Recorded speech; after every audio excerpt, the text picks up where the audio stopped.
Assalamu alaikum, everybody. I'll be very brief. Like most of you who know Dr. Takim very well, I've known him for many years, and I've always enjoyed my conversations with him. And the main reason is he is open-minded, and he does not get excited when you disagree with him. And he doesn't even call me kafir. We'll find out. He is a well-known academic and also a professor of global Islam at McMaster University in Hamilton, Ontario, and also a religious leader. Maybe some of you may not know that at one time he was a resident alim of our community at Bayview for almost 5 years. Am I right? 6. 6 years. Correct. Now, his bio is very extensive and is available on Google, on his own website. And so I will not repeat, because otherwise we'll be here all the time. But briefly, he has many accomplishments. I'll only say that he has written several books on Islam, lots of articles, and he loves to write and discuss Islamic Reformation. He's an excellent resource for oil, just like Dr. Kimji and some Dr. Sajidina as well, and many others. He has lectured us on Muharram, in Ramadan. He has moderated an event organized by OIL called Multi-Faith Spirituality. And if some of you have not attended that one, it is on YouTube. He is also one of the 3, what we call amigos in Spanish, speaking at interfaith organization. He is one very popular. So he's got a lot of things behind him. Now, a few years ago, I got a subtle hint when I was speaking to him. And he mentioned to me that he was working on a very controversial topic. But he did not give me too much details because he didn't want to get into trouble. But today, after 9 years of work, he has published this book. And I have his book. Can you raise that book here? That's the book that he has written. It took him 9 years. And it is available. He only brought a few of them. But he is only selling at cost. He is not making any money. I think, quite honestly, we are very fortunate to have him with us today to share his research and reflections. And he's also, by the way, agreed to autograph the book as well at no charge. For those who wish to purchase it. And I have purchased one. I've already been reading half of it. It's a good read and gives you a lot of historical background. It's done good research. Now, second part only, I'll be very short. Why this topic today? Why did we choose this topic? We chose it because this topic not only is very, very close to heart with me personally, but it also fits in very well with OIL's vision to promote Islamic learning that is relevant to the time and place that we are now, but with proper interpretation in all aspects, be it social, economic, legal, or spiritual, because all these dimensions in one and they're fitted together at one point or the other. Now he's written this book without being afraid. There's a lot of them are afraid to speak the truth, what they feel inside, because they might be in trouble. He is not afraid. That is one of the reasons I like him. He wants to make a difference going forward. And last part is I just want to give you a quick overview about the format we're going to do this one. But I will give you more details a bit later.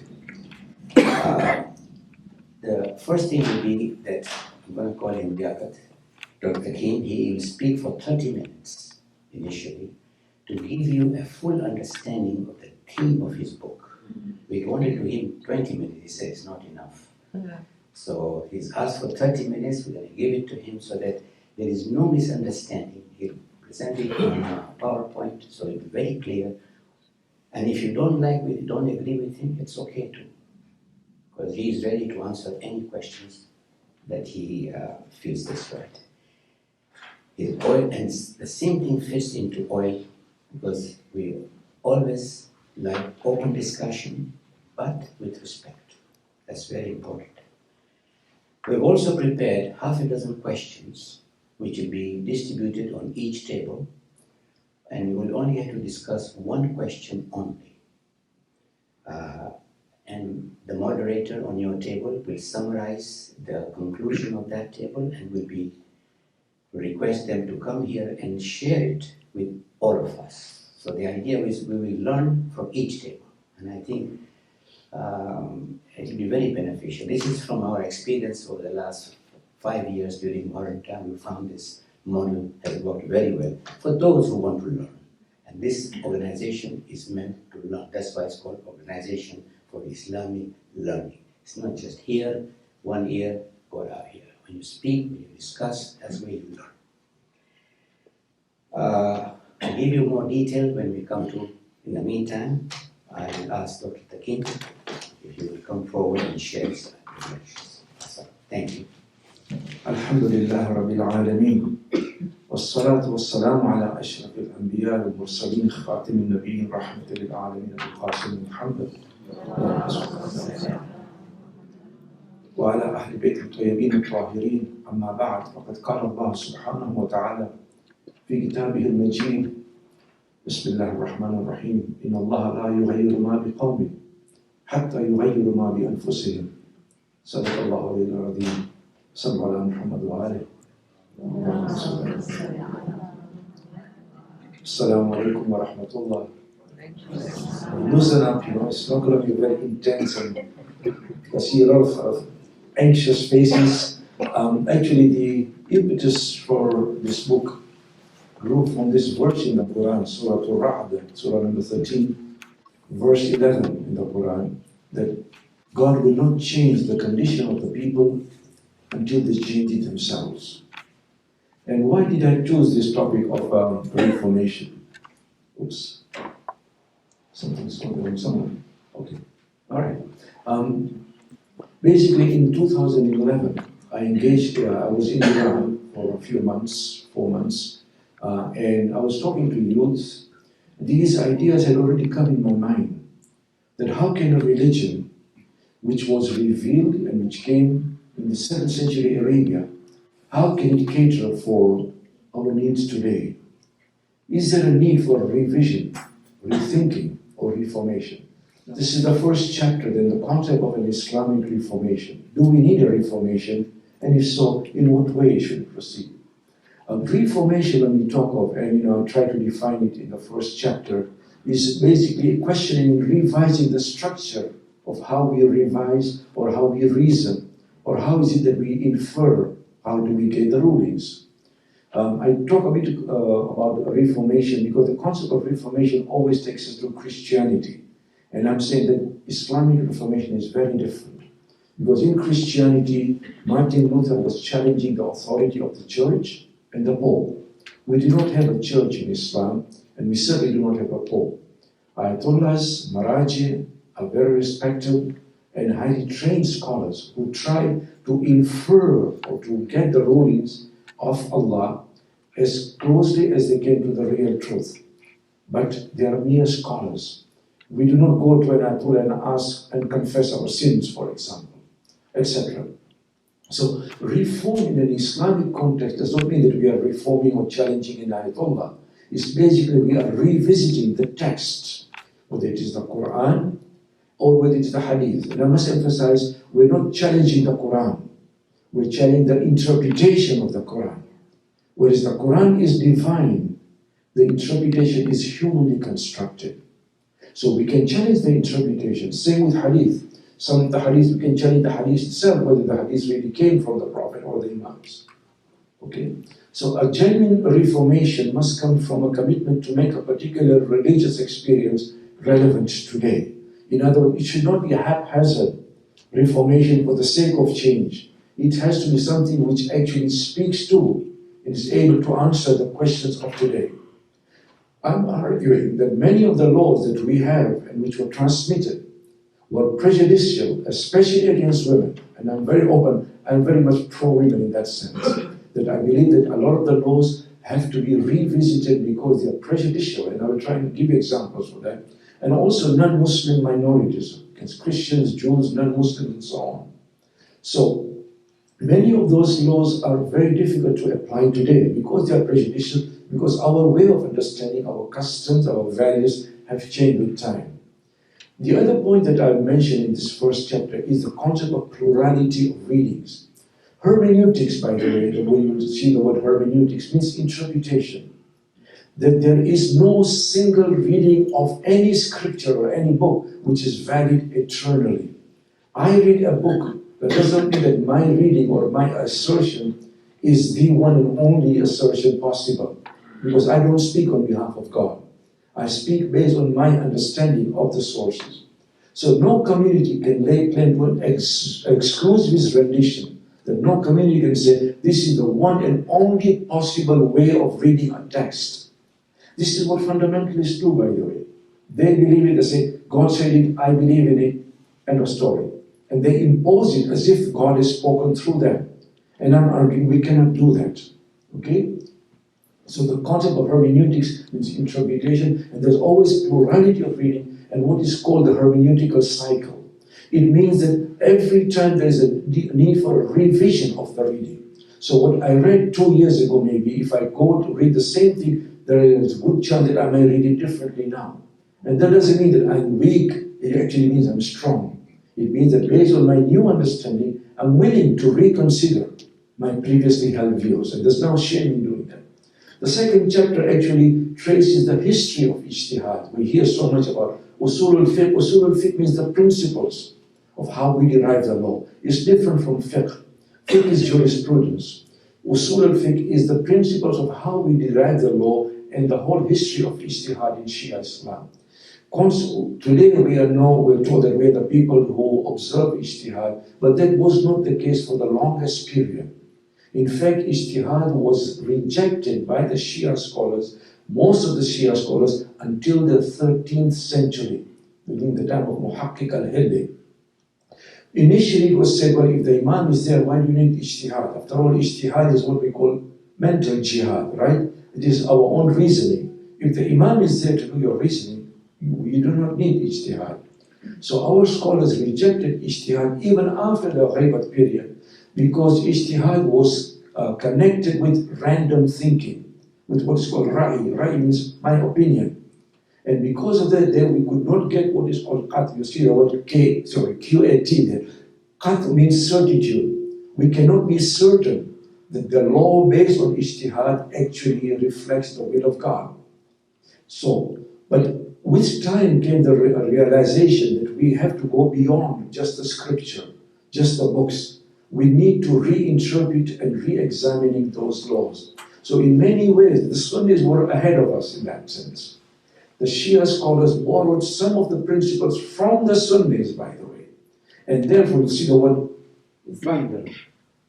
Z-A-N-N or Z-A-N-N if you are American. Zan means conjecture, as opposed to qata. Qata means certitude. The Shias gradually agreed or accepted the idea that not all of our laws are based on certitude.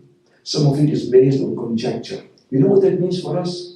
Many of us wrongly assume that if a mujtahid says something, that is actually the law of God. It's not.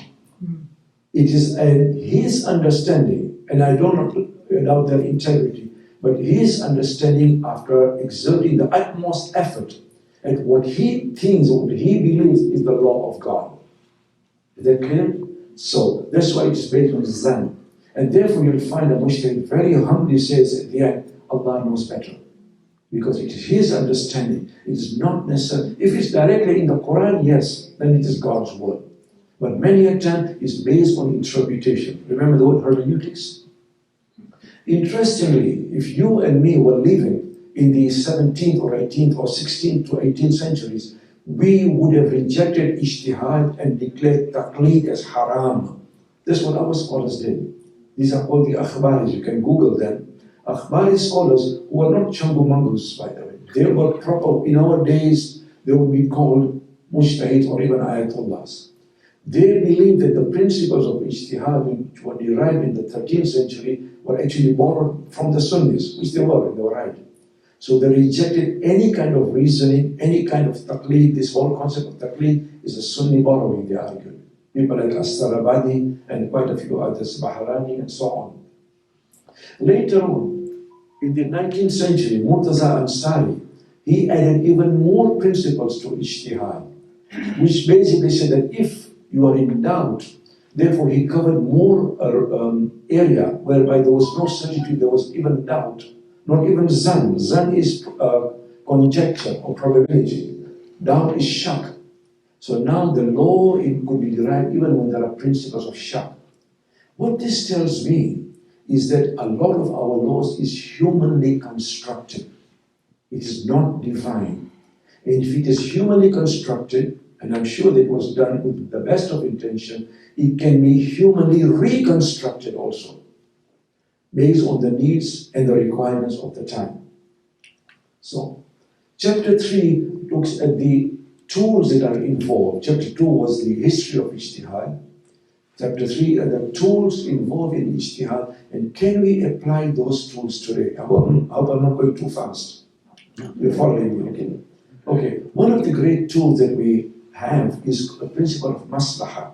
In other words, if a particular law is not conducive or is not serving the needs of the community, that law can be revised based on the principle of maslahah, which means the welfare of the community. The welfare of the community is most important. And therefore, using this principle, some scholars have argued that we can reinterpret the law. But the majority of our scholars, Shias, say that maslahah is based on zan. Remember zan? Conjecture, doubt, we're not sure. And because of that, we should not be applying maslahah. In many ways, the Sunnis are ahead in this game because they said, no, we will apply maslahah because that is for the interest or welfare of the community. Most of our scholars have rejected it, so we hardly had a discussion on maslahah in our books.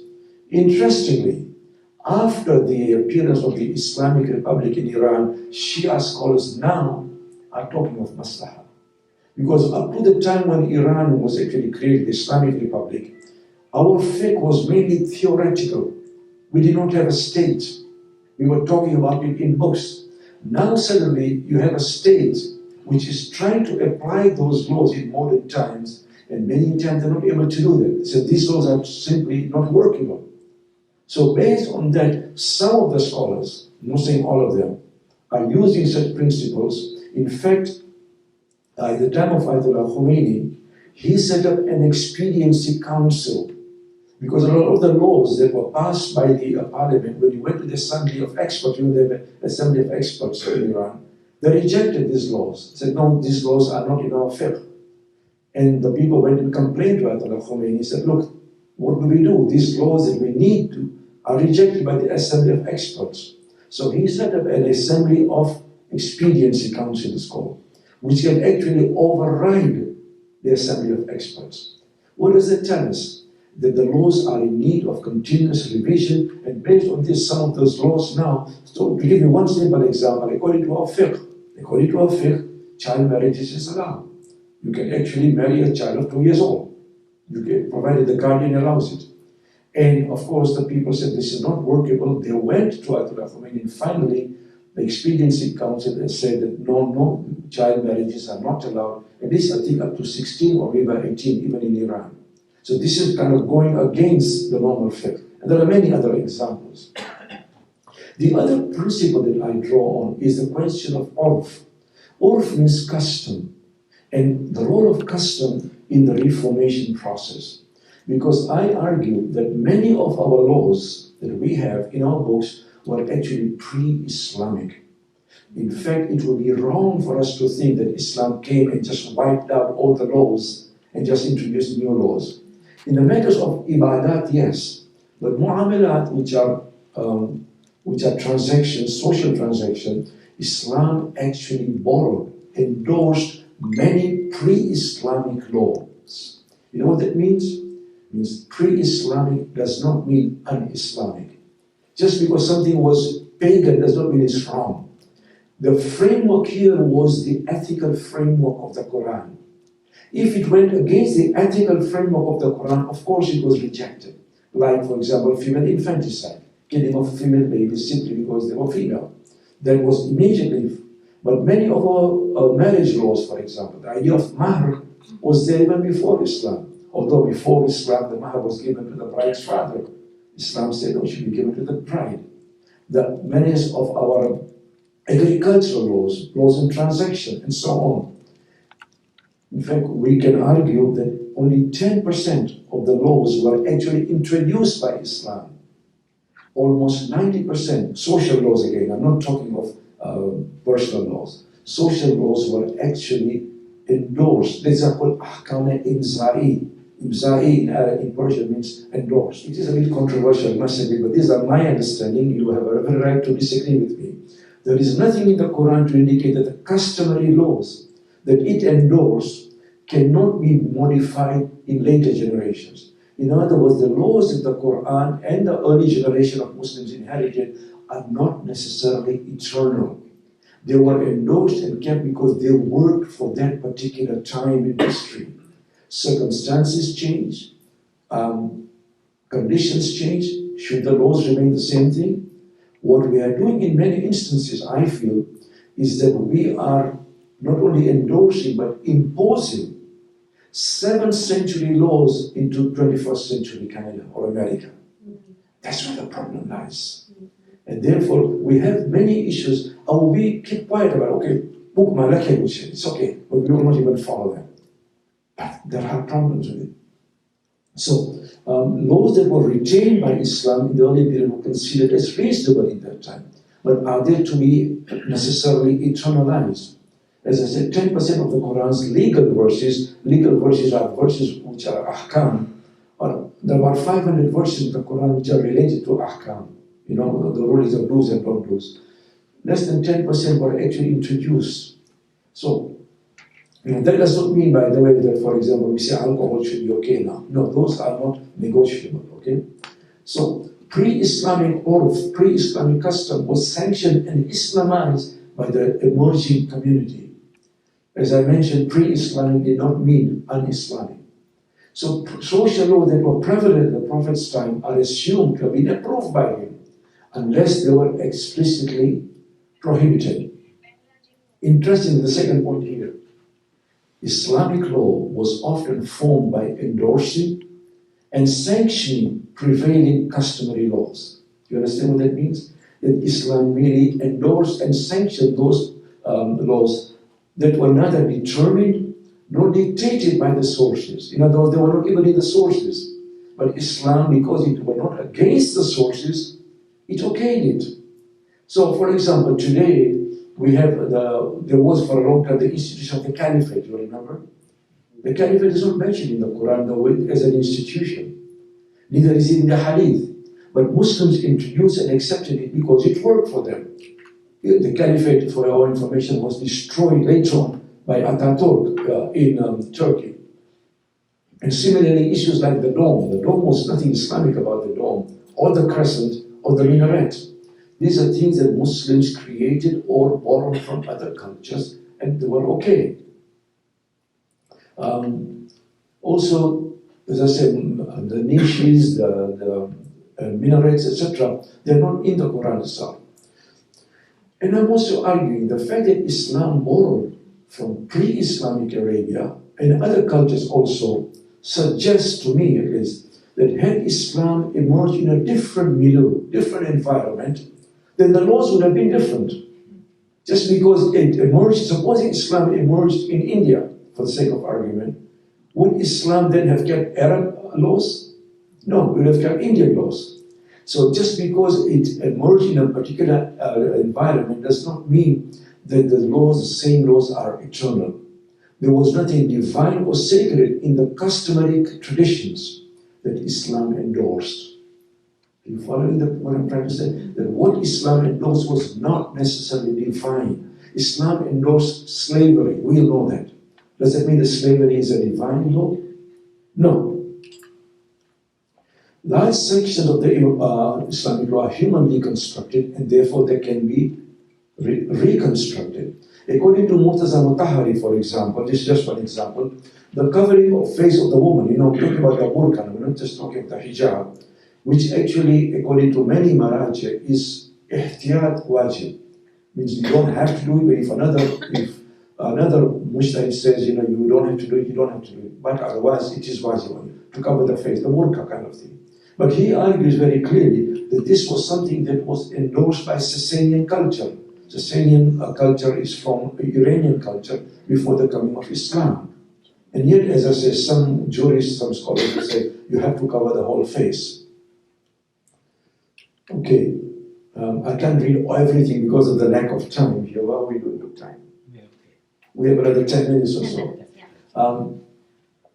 Consequently, many of the cultural norms, not from the Quran necessarily, but the cultural norms, the urf, that considered women to be intellectually deficient and requiring constant male supervision are enforced on contemporary times, where ironically women are far more educated than men in many instances. You fly Air Canada, you'll see what I mean. Somebody at 35,000 feet as a woman's voice, actually piloting the aircraft. And many other examples. So ironically, what we are doing is we are transposing, borrowing and imposing 7th century laws which considered women to be deficient, naqisul aql, and so on. Because in those days, let's face it, women were not well educated. They were barely educated. And now women are smarter than men.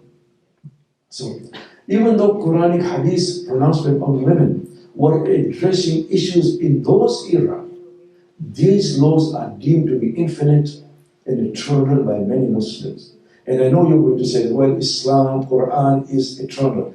The message, the values of the Quran are eternal, no doubt about it. But are we going to say that every verse or every law in the Quran is necessarily applicable to all times and under all circumstances? In that case, then we'll have to endorse slavery. We'll have to endorse beating of women. We'll have to endorse killing of non-Muslims and so on. But those were contextual. And we cannot make what is contextual to be eternal. I'd further go and say that a modern jurist has to culturally translate the earlier laws. Cultural translation means to look at the earlier culture and compare it with the current culture and see how they fare with the Quranic framework. If there is a difference or a clash between earlier culture and our culture, then the clash is not between Islamic law and our culture, the clash is between earlier culture and our culture. Do you understand? In other words, what we are talking is a clash of culture, not a clash of laws against culture. Because many times when we talk of revisions, we are going against Quranic law. No, we're not going against the Quran. We are also acknowledging the Quran endorses certain culture, or even the Hadith acknowledges certain culture. So the problem is between cultures rather than the law and culture. So engaging Ijtihad today then requires the separation of laws and values from the cultural traditions of the early period of Islam and comparing it with with our come. So in issuing a fatwa then in modern times, as jurists, that is a mujtahid, must all trace the origins of a particular law to determine whether it is what we call divinely instituted, is given by Allah, which is called ta'sisi, or it is merely endorsed, imzari. If it is endorsed, then really the clash is between cultures, as I said, not between the Quran and our modern times. So it would also be wrong for us to assume that our scholars, who are great scholars, I'm not bashing them at all, please, people like Mufid, Tusi, Allama Hili, and so many others, that the laws that they passed, they could envision our times today, or they could see what was going to happen in the 21st century. They were giving the laws, their opinions, based on their conditions, their culture, their needs, and their times. But that does not mean that they, just as a modern jurist, a scholar today cannot envision what's going to happen 20, 30 years from today. The Quran itself in chapter 7 verse 29 says, خُذُ الْعُرْفَ, which means that enjoined by the urf, by what is customary. So it's not only ratifies, the Quran ratifies and endorses local urf, but possibly even future urf. The Quran doesn't say that our local urf has to be eternal. So that's another point that I'm trying to make in this chapter. It does not insist that all future laws must be based on 7th century custom. You heard of the term al-amr bil-ma'ruf all the time. Ma'ruf means that which is commonly known. What we have done is we have stuck or frozen ma'ruf to 7th century Arabia. In other words, ma'ruf cannot be sanctified or frozen to a particular era. When we talk of ma'ruf, we use the custom of ma'ruf. It can even be in our own times and in our own places. So the urf in India is different from the urf in America. The urf in Africa is different from the urf in Canada, for example. So urf, ma'ruf does not have to be anchored to a particular place. Commonly accepted practices in the West also can inform our urf living in the Western diaspora, as long as they do not infringe or violate the Quranic ethical principles. Because after all, even pagan urf was endorsed by the Quran, which I hope that I have shown. So, laws on child marriages, women leading men in prayers, women's inheritance, permitting them to travel without the consent of their husbands or guardians can certainly be revisited. And many other laws, by the way. You'll see most of these laws pertain to women. By the way, did you know that now Saudi Arabia does not require women to be accompanied by some mahram in going even for Hajj?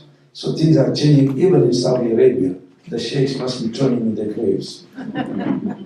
Women's ability to give unilateral divorce. We've always been told that only men can give divorce, not women. Their ability to share the wilayah, the guardianship of children. And those elements of the Islamic punishment code that are deemed abhorrent by the uqala. Uqala here means what we call in Urdu, aqalman.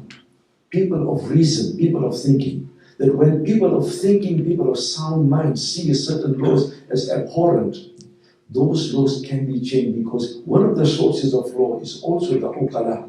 People, reasonable people. You know and understand the term uqala now. Aqalman, those people with common sense. So Muslims need to come to terms with the reality that while the Quran is divinely revealed, we are not questioning the Quran. What we are saying is the legal thrust of this message is directed at a specific cultural and historical context. Well, I might have to skip a few slides, I hope you'll understand, because time is running short. Then I look at reason and ethics, because I argue that a lot of, although we do believe in Shia Islam that our laws is also can be determined, if it's not in the sources, by aql. But a lot of our aql is the laws on aql are very, very limited. In fact, Muhammad Baqir al-Sadr says that most of our laws or the aql are not even, is barely used. There is what we call a mulazama here, correlation. Mulazama correlation means there is a principle that we go by, كل ما حكم به العقل حكم به الشرع. Whatever reason determines, the Sharia will determine the same. In other words, Allah will not put a device in my mind and then tell me not to use it. Then why did you give it to me if you don't want me to use it? Number one. Number two, what the reason correlates, Allah also will do the same. Allah will not give me a reason which says, for example, that killing is evil, and then tell me that killing is okay.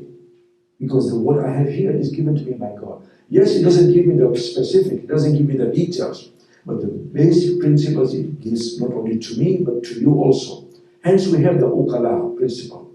So there is a correlation that what is agreed by the uqala, or what is agreed by reasonable people, is actually endorsed by Allah Himself. So, as I said, most of our laws are not even determined by aql at all. To give you examples, and this, excuse my language, some of it is vulgar, but I have to show you why I felt there was a need for us to revisit our laws. Ayatollah Makarim Shirazi in Iran is arguing against the practice that he determines to be totally morally wrong. Because our scholars very frankly says mut'a with prostitutes is okay, which I have problems with. And it is against the ethical principles of the Quran, he argues. Many of our laws, in the older books certainly, allowed FGM, FGM, female genital mutilation. And that they said it actually is a recommended practice.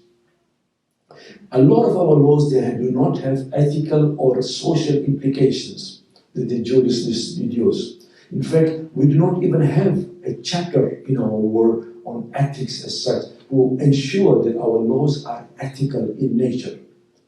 To make the Sharia more moral, and this is the main principle in this particular chapter, that to make it more moral and has to be just at the same time, just to all human beings.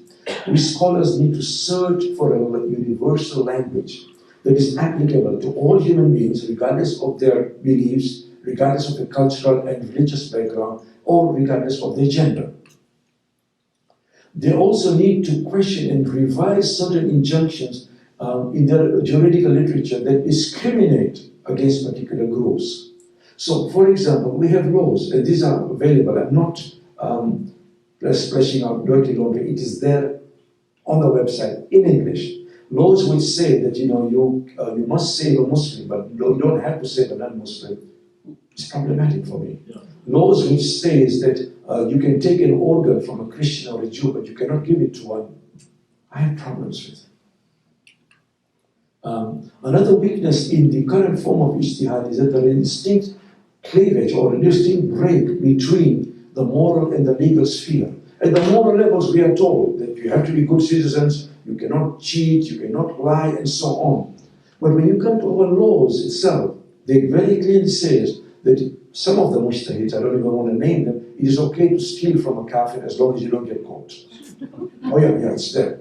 Or Murtaza Ansari used to say that it's okay to lie or even defame and create lies against Sunnis because they don't believe in the wilayat of the Imams.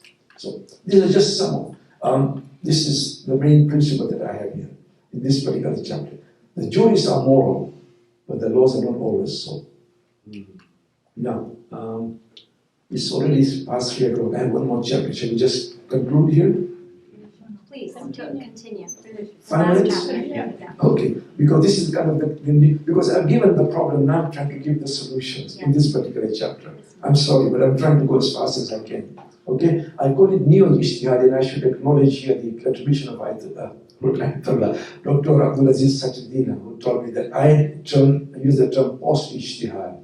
And he said, you cannot use post-ijtihad because ijtihad is still continuing, so I use the term neo-ijtihad. It is a new kind of ijtihad. That our current ijtihad is too text-centered. That we base our rulings mainly on what, who said, when, etc. We do not use our own reasoning or our own culture at this time. So I'll give an example of the zakat. We say the zakat is how many percent? 2.5%. Well, the Quran does not specify the amount. Right? It says pay the zakat, does not tell us 2.5%. The hadith of the Prophet does. But the problem is, why are we stuck at 2.5%? In a Muslim country today, what do you think, how far will you get to 2.5%? We have what, 13% here? Is it? It's too many percent anyway. And we also have on top of that income tax and so many other taxes. Why are we stuck at 2.5%? Because 2.5% will not get you very far. Just because it was 2.5% at one point in time, and it had been more than sufficient at that time, it certainly is not sufficient today. So we need to properly situate and historicize Quranic verses. For example, one of the laws is of apostasy. You know what's apostasy? If a person wants to leave Islam, according to our law, by the way, if a person decides to leave Islam, then he or she, he has to be killed. Now, there are two kinds of apostates, one who's a milli and one who's a fitri. Milli is one who is born a Muslim. If he's born, fitri is one who's born a Muslim. If he's born a Muslim, the moment he says, I don't believe in God, off with his neck. Kill him, basically. If it's a woman, mind you, we are a bit more favorable with women here. If it's a woman, then she has to be given a chance to repent. And if she does not, then she is in prison, and every time of Salat she has to be beaten. But she not to be killed. See how favorable we are. Sorry for my sarcasm. There is a book that I use in this chapter a lot. It's by Dr. Abu Qasim Fanai of Iran, The Ethics of Religious Knowledge.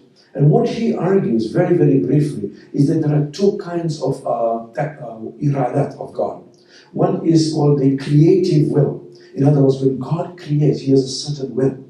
One of his wills is that every human being enjoys the same dignity, enjoys the same, because after all, we are all the children of God. All right? Nobody was born a Jew or a Christian or a Muslim. We adopted those later on. The second is that of tashri', a legislative will. Legislative will is what he legislates in terms of the laws. And what Fanai argues is that the laws of God cannot go against the essence of God. In other words, God is ethical. He is moral. The laws cannot be immoral. Because if I say that the laws of the Sharia is immoral, I'm saying that God is immoral. So therefore, he argues that it's more detailed, but I don't want to go into all the details, that the rights of all human beings are independent of his laws. That a human being has got dignity because he's got dignity because he's a human being. Whether he's a Muslim or Christian is immaterial. Therefore, you cannot have a law which goes against the essence of humanity, which is that of dignity. So any law which goes against his law is actually against God's will. So his thesis is that God's laws cannot, his legislative laws cannot go against his creative laws. Even God himself cannot do it, he argues. And that anything there's a clash, there's a problem between our cultures or our understanding of the text itself.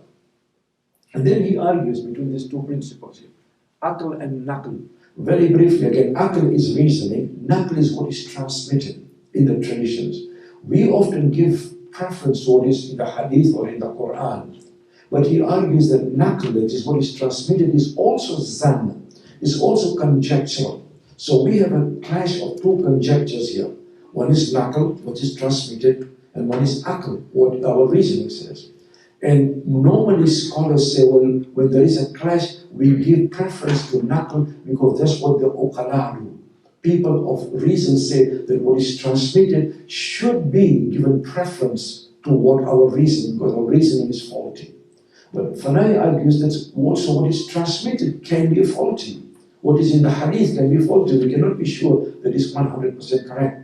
So therefore he says that when there is a clash between the two, we should see which is more stronger and more important, which is more rational. What is in agreement with the creative will of God. Any hadith which goes against the human dignity, for example, or is prejudicial, therefore has to be rejected.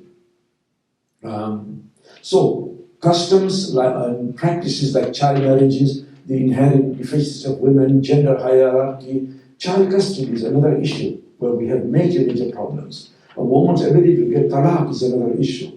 He says all of this should be reassessed. Also the ideas that domestic violence is okay, or child sex is okay, or the idea that only Muslims are going to be saved and everybody else is going to go to hell. Well, these are issues that he grows up and I discuss them in details.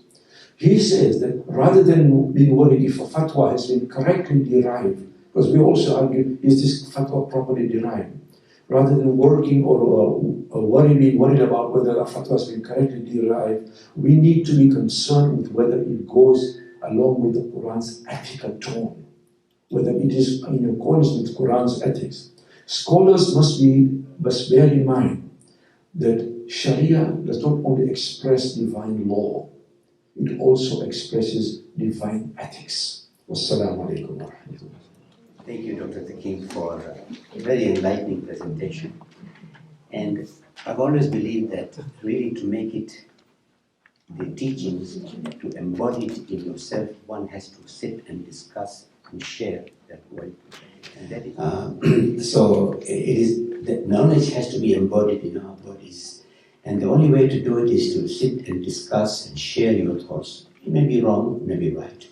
And that is why, and because of the time constraint, we're going to break this audience into small groups on each.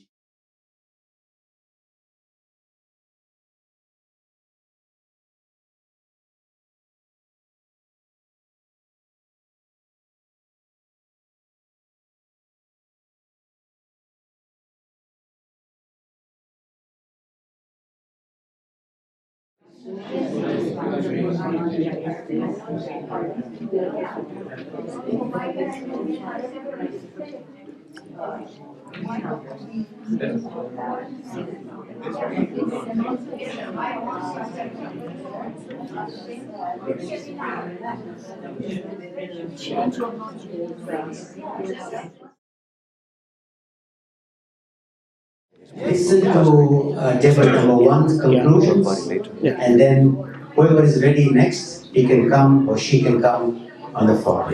Please, what is your name? Shiraz is here from table number one, sharing his reflections. Alright, so I know you guys have all the questions, and I'll just read really quickly what we were discussing. So, can social laws of 7th and 8th century Arabia still be applied in the 21st century and be relevant to the needs of modern Muslims?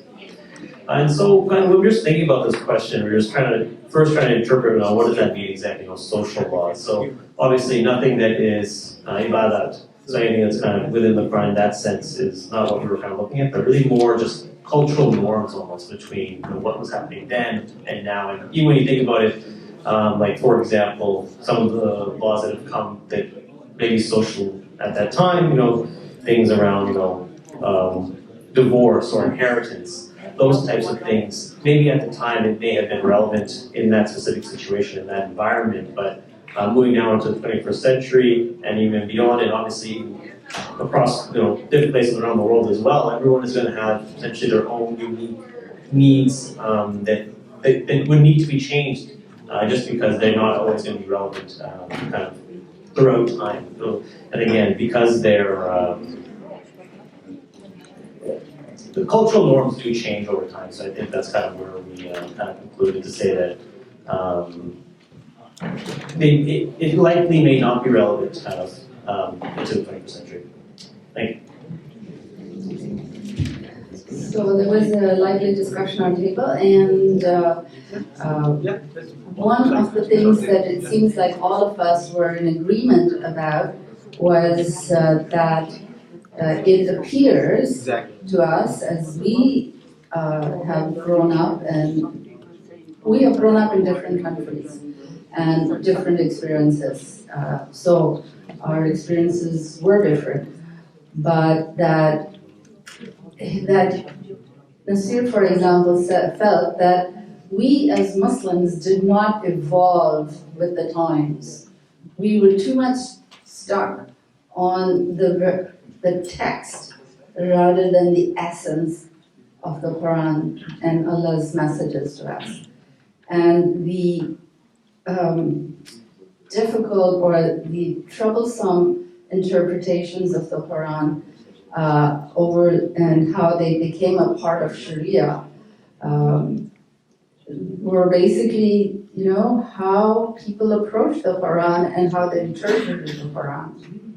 And that we, even though we all know that Allah has talked about the grace of our character, husn khulq, as the single most important thing, and husn khulq cannot be achieved unless we're always fair and just in our approach. And so that was the thing that we talked about. And we did talk a little bit about slavery and the concerns about that. And one of the things we discussed was that if we look at the Quran, at least in about 7 places, Allah had said that to do tahrir al-raqaba, which essentially means to free somebody who is enslaved in any form of bondage, as a form of making amends for a sin or for making like a serious error. And if you look at the lives of the Muslimin, they even though there was quote unquote real or whatever, still slavery in their times, but when they did buy a slave, it was not to mistreat them, but actually to educate, empower, and free them. But we also know that there are some of those so-called slaves, they chose not to leave the household of the imam because of the beauty of character that they experienced. Assalamu alaikum, everyone. So our question was, how can Islamic law be reformed without violating the essential spirit of legal, ethical, and moral principles of Islam? So first we were looking specifically at the Quran, and how can you change something if you don't understand it? So we were looking at that, and then we looked at a particular example, which is prominent in our community, which is, wearing hijab. So we started asking ourselves, where exactly is that written in the Quran, and how can we change that? And then we started looking at different areas where we were saying how hijab really separates us as a community. I mean, if you look at it, when we're going to the mosque, everything's segregated. I know growing up here, I remember one time I was approached by a complete stranger. This gentleman just grabbed my arm, and he was tightly holding onto my arm, and he was like, "There's gonna be trouble if you don't cover your hair properly." And I literally had my hijab on. There may have been just a couple of strands sticking out. And I was very young, so that really startled me. And I find, for me to remember that up till this day, it really does affect you. And we were talking about how it really sort of pulls us apart from what we're supposed to be doing. We're supposed to be coming together as a community, and we're supposed to be living the Quran. And sometimes we get so focused on, oh, that person's hair is sticking out, or this person's not wearing hijab properly, and we lose that essential part of understanding the Quran. So then there were just some other questions that we had. We really don't have a conclusion, but it was more just raising issues. Some people in our group were talking about, why can't women lead namaz? We're perfectly qualified to do it. So just from that aspect of, why can't we do it? And when we are in the mosque, why are we sitting separately? Like, look how we're all sitting together, today. So it's just a concept that we need to be raising and to think about it, so that we don't lose our perspective on understanding the Quran. And that's it. Salam, I'm from group 4. So the question is it acceptable to re-examine the framework of Ijtihad, independent reasoning, and what role can reasoning play in the Reformation process? To be honest, before I came here, just following from what the brother before said, I wondered what would happen if I took off my scarf now. Would I be thrown out? No. So, No. thank you. That's reassuring. I don't wear a hijab, but I wore a scarf today, mainly in respect to follow the rules of the space here. So the question, like the short answer to the question is, of course, yes. It is acceptable to re-examine the framework of Ijtihad, but what does it actually mean, and are there not then some guiding principles that we need for Ijtihad? We understood Ijtihad just in lay terms to mean to apply our reasoning. And the rationale to apply our reasoning is basically just to look at what's happening at the Muslim world today and to see what has come to us by sticking to what was happening in the 7th century and not wanting to step beyond it. So that in itself provides the reasoning and the rationale for reform. The most important principle that we for Ijtihad, as we saw it, comes from the Quran, which is the Quran is a book which says that there is guidance for those who reflect, and reflection involves reasoning. It involves using what we call aql. So the use of reasoning is encouraged in the Quran. Therefore, why would we not be using it ourselves in our community and social matters? So one of the guiding principles that we thought we needed for Ijtihad was consensus. And consensus doesn't mean that everybody will agree, because nobody ever will. But what consensus we thought really meant was having a process for consulting. None of us really want to leave everything in the hands of the clergy. Dr.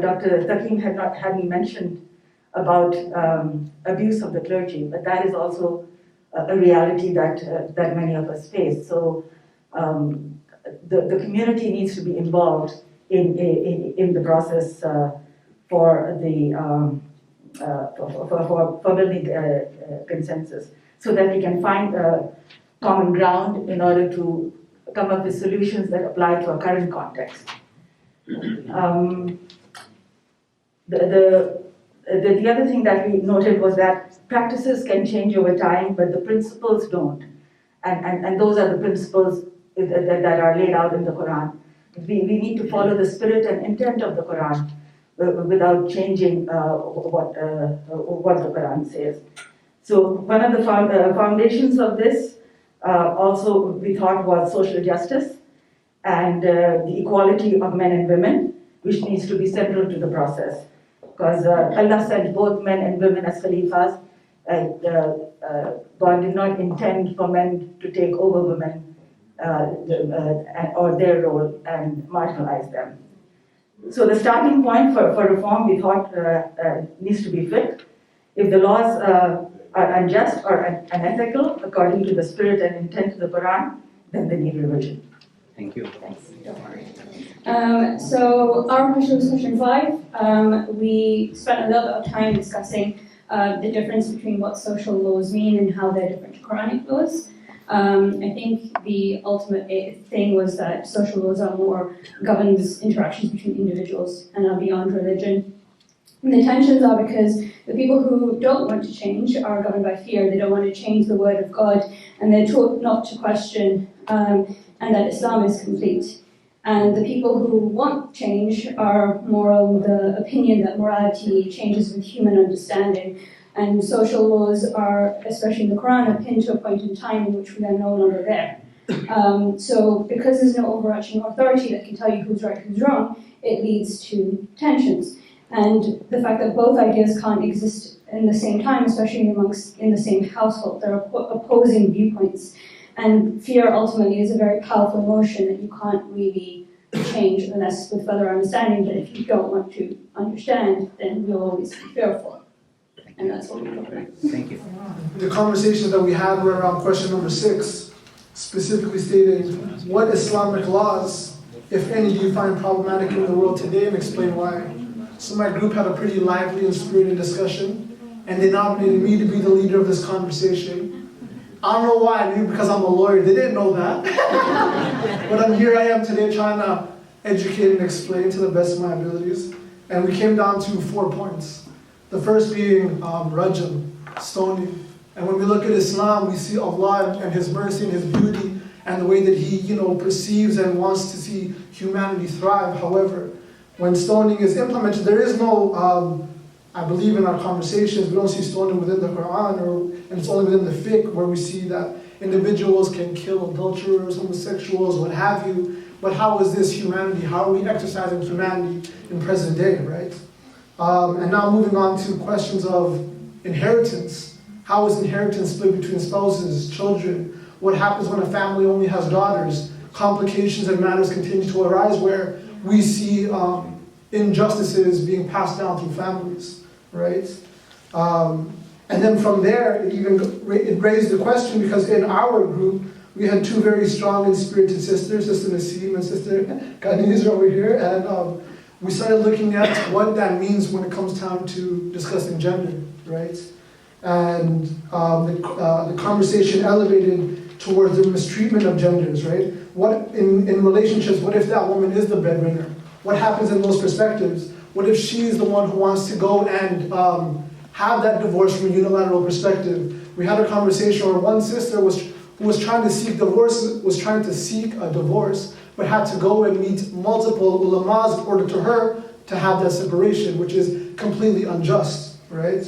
And now further, we entered into the conversation of hijab, which is we can say quote-unquote controversial conversation, primarily because it's being led by men objectifying women, right? So we see this, I saw it firsthand. I was very lucky to go for Umrah and Ziyarah with Uncle Takim, so we got to know each other very personally. He's probably annoyed that he's seen me here today. But during that time period, when we were in Iraq, when we were in Mecca, Medina, again we're seeing men enforce this principle of hijab on women. My sister walking into the Haram of Mecca, we see these, these male authority figures pulling and instructing her that her hijab is not being worn correctly, when it very much was. We saw our dear sister when we were in Iraq. The men are going and berating her because she's not wearing the chador. So who are we as men to go and implement these things on our dear beloved sisters when they are the flag bearers of our religion? And now to go even further, we see this conversation complicated in Iran, we see it in France and what have you. And when we have these challenges, how do these situations then invite others into our deen, invite others into our religion that's so loving? If anything, that turns many away when our religion is so wholesome. It should be inviting everybody in droves. So we need to be that much more conscious when we're having these conversations, how we're demonstrating these conversations. And then finally, my brother Muhammad Jafar wanted to remind me, because I was the youth in the group, that what is the perspective on relationships? We see so many of our young individuals within our communities who are trying to seek, enter into, a marital relationship, but because of the challenges and the strict abilities for one to meet another, it takes that much longer. And for those reasons, you see much more youth entering into things that, are not mandated in our religion and entering into haram actions. So I think there's a lot of things that we covered. Inshallah, Allah gives us the ability to enter with an open mind and overcome these challenges of Ummah. Ameen. Very briefly, I've been given 3 minutes. What I've heard from this presentation is a kind of a burning desire for some kind of revision, change. People have expressed different ideas, whether it's through rajm, hijab, inheritance, and so on. What I would submit is that true change can only come about by not just revising this law or that law. That would be kind of just pick and choose. What really needs to change are the principles which these laws are based on. Unless you change those principles of ijtihad, what I call neo-ijtihad, then you are just revising or changing a little bit here and there. In other words, our principles have to change from being too text-based to becoming more rational, ethical, and also to be based on the twin principles in the Quran that I mentioned on Thursday for those who are in Allah, ya'muru bil adl wal ihsan, that Allah commands you to do justice and also to do good. So any law or which is unjust would go against the essential essence of Allah's attribute, which is that of justice. Because Allah promises in the Quran that He will never ever be unjust to any human being, let alone just to Muslims. And we also need to realize that Fanai, I mentioned, says that there are two different iradat, the wills of God, taqwini and tashri'i, that is His creation and His legislation. No law of God can go against the creative will of God. The creative will are embodied in the attributes of Allah. So any law which goes against the attributes of God and has to be re-examined. And I should emphasize that you and me, we are merely just students. We do not have the enough knowledge or capability. But what we can do is to go back to those who are responsible and hold them responsible. Not just because they are responsible, but hold them responsible. I know my time is up, but I would also like to emphasize that all is not lost, in the sense that especially if you go to Iran, you will find that in the Qom seminary itself, there is an intellectual revolution going on. A lot of the younger ulama are challenging and revising many of these laws. Ayatollah Sanei, for example, he just passed away last year, but he was old, and yet, to his credit, he clearly stated that women are allowed to lead men in prayers because there's nothing which prohibits them from doing so. And he was right. And he came up with a number of other ideas which were seen as too revolutionary. Others call him na ukhte. Na ukhte means he's not baked. Apparently Ayatollahs are baked also these days. But he's an unbaked Ayatollah because of his views. Fadlallah and many others are what we call a new breed of ulama. Unfortunately, both Sanai and Fadlallah are now dead, and even Jannati are gone. But there is hope in the sense that we get a younger generation who are challenging the previous laws and even the current laws, with all due respect and with all due reference to the current ulama. Wassalamu alaikum. Wow. What I heard today was a concept of akal over nakal. Very good. What I heard today was cultural translation. What I heard today was a passion for our religion, and as Dr. Kimji mentioned in the beginning, how important faith is when we are lost to guide us. So holding on to that faith and owning it and taking responsibility for it and holding others responsible for how our faith is translated back to us. Just some concepts for today. I want to thank Dr. Takim, Dr. Kimji, Uncle Reza Hirji for moderating today, for speaking today, for enlightening us today. These programs don't happen without you, so thank you for attending.